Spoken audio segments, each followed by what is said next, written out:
Welcome back, guys. Before we proceed, Figma is not so free, but for design is free, but there are extra features to Figma. One of it is the developer mode. So when you click on here, that's what it means. So if you want to switch to developer mode, you need to upgrade. As you could see, you need to upgrade to professional to work in dev mode. So here you're going to get your code snippet. So after creating a design, if you want to export to a designer, this could easily make a designer to get a code snippet for wherever you design, and it could be tweaked from there. So you could get a code snippet for simpler implementation. All this used to be free before, but now you have to upgrade to professional to start using it. So you could have advanced inspection with annotations and divine. Then you could have customizable plugins, extensions, and more. So you could upgrade to professional, and when you try to upgrade to professional, you get to see the price list and everything. So when you come to upgrade to professional, as you could see, Figma design for Billard Creative Studio, $12 per seat. So you could use $12 to upgrade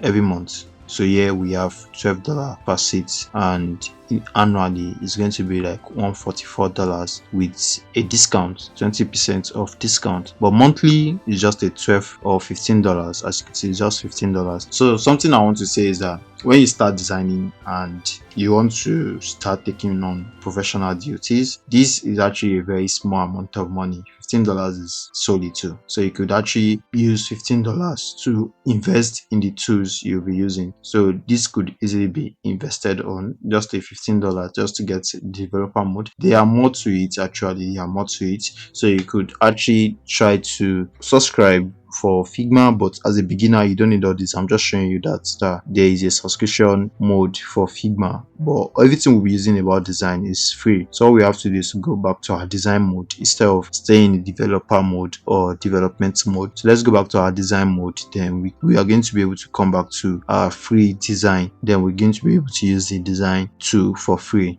So basically that's what dev mode is all about. So you could upgrade to use that function if you feel there's need for it, and I told you what that would be. So you'll be able to get your code snippet for simpler implementation and everything, advanced inspection and all that. So basically that's what that is all about. I hope to see you in the next lesson. So as I go back to my design mode, I'll go back to my design mode. I hope to see you in the next lesson. See you there.